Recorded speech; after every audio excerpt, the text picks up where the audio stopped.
Learning to give yourself grace is one of the most difficult lessons that I feel that a human being can learn. We we so often give it to others without question, without effort, sometimes to our own detriment, but offering it to ourselves can be a difficult thing. And then that's when the hard cycle of negative self-talk happens. See my little doggy back there. It's my 13-year-old boxer. So I have grand plans for this YouTube channel, and yet I'm not showing the devotion or dedication and discipline that I want to show it. So I have been spiraling a little bit. And normally that's not like me, but we move through different phases of life and we learn new and beautiful things about ourselves. So here we are. Hi, I'm Sarah Monroe, sassy Sarah Monroe if you nasty. And I'm a wild witch and I love doing wild witch things. And this conversation that we have, talking with our ancestors, is where we can sit down and have a cup of coffee or tea or maybe hot chocolate and talk about the conversations that is sitting on our heart, things maybe we want to know about our ancestors, but we won't get the chance to. So we're using this as a platform of processing it. And I hope that you'll join me, and I hope that you'll join in on the conversation. We've had some beautiful comments come up in the feed, and I'm really, really grateful for all of you who view, listen, like, comment. It means a lot to me. So we're going to finish making our pot of coffee, and then we're going to offer it to our ancestors. And I bring to the table today, as I have in the past few videos, my grandmothers, Granny and Mama, um, Hilda and Yoretta, respectively. And I am drinking out of this. I felt like being fancy today because, we all deserve to be a little bit fancy every so often. Let me get my moo juice, and then we're going to have a conversation about grace and about an epiphany that I've had. So I am in my early 40s. And I have worked since I was 14.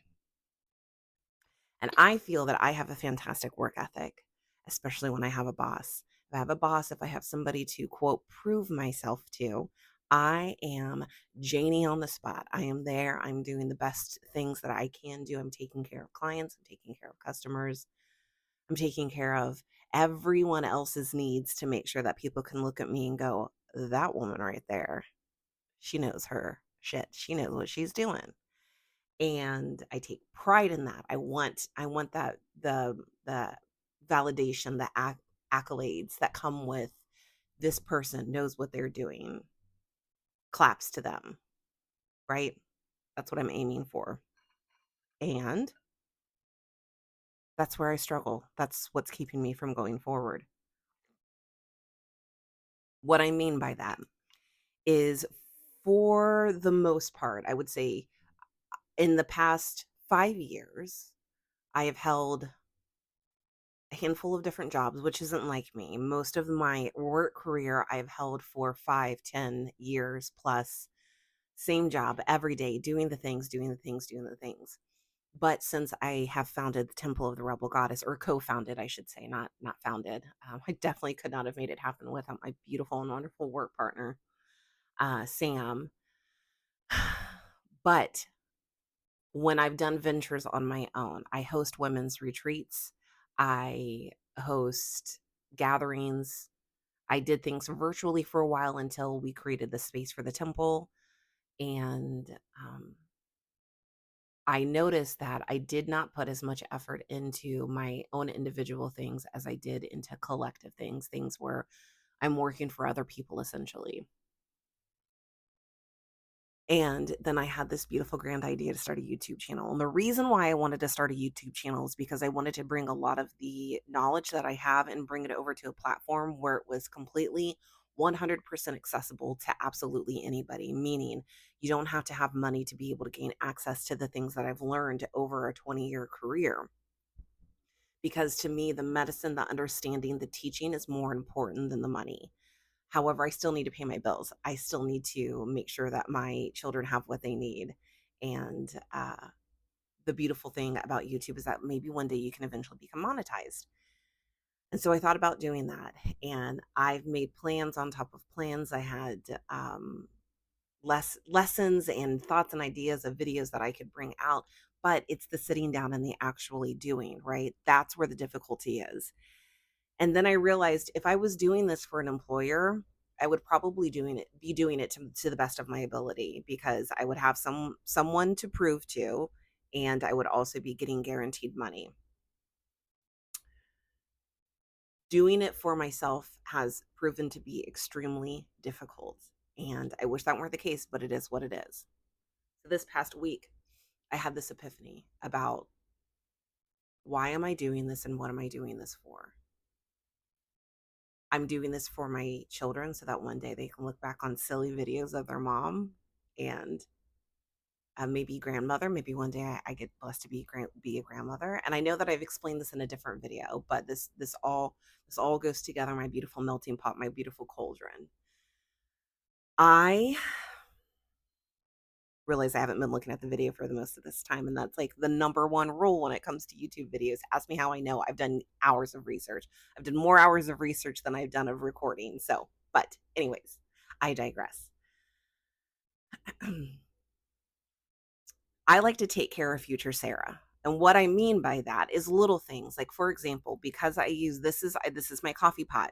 So every day, or even if I used a traditional coffee pot or more modern version, I would have to clean it out every day.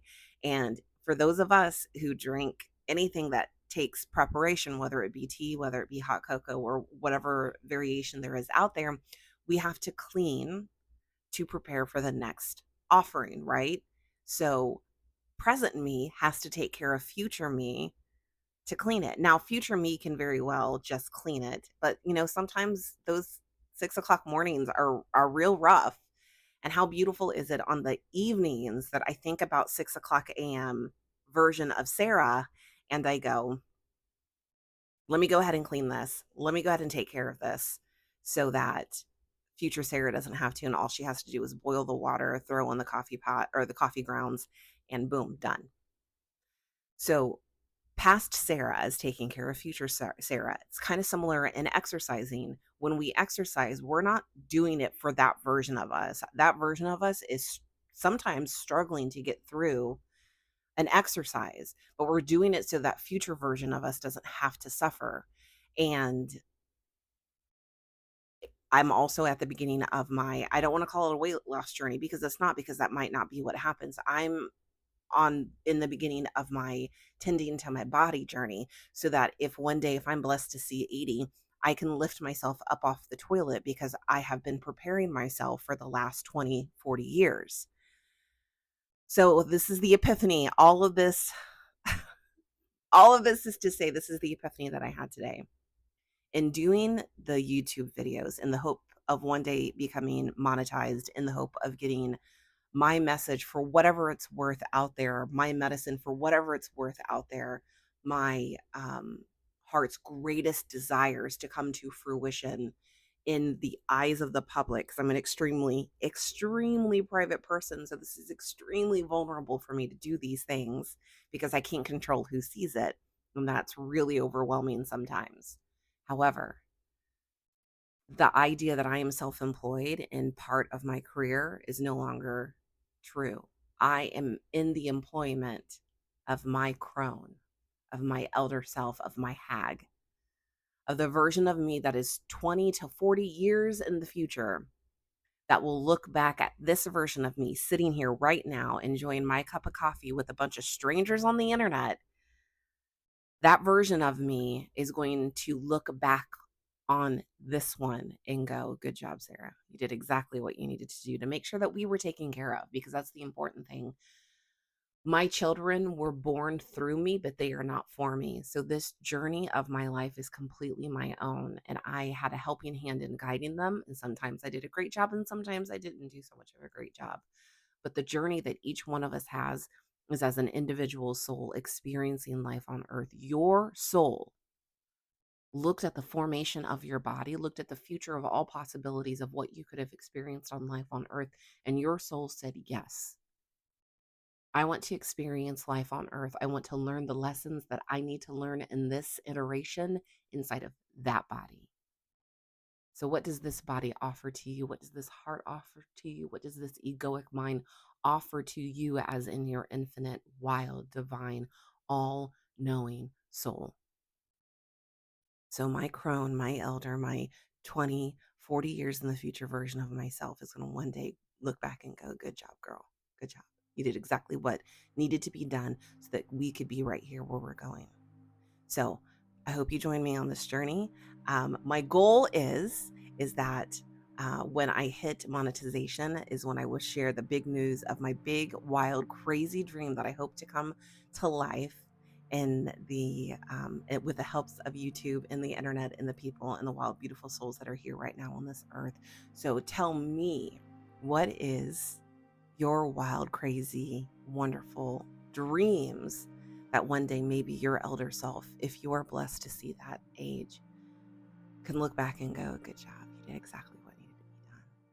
While also knowing that not every day is going to be a great day, or not every day is going to be a goal accomplishing day, but 5 days string together, doing one little thing each day, that's what leads to bigger goals being seen, right?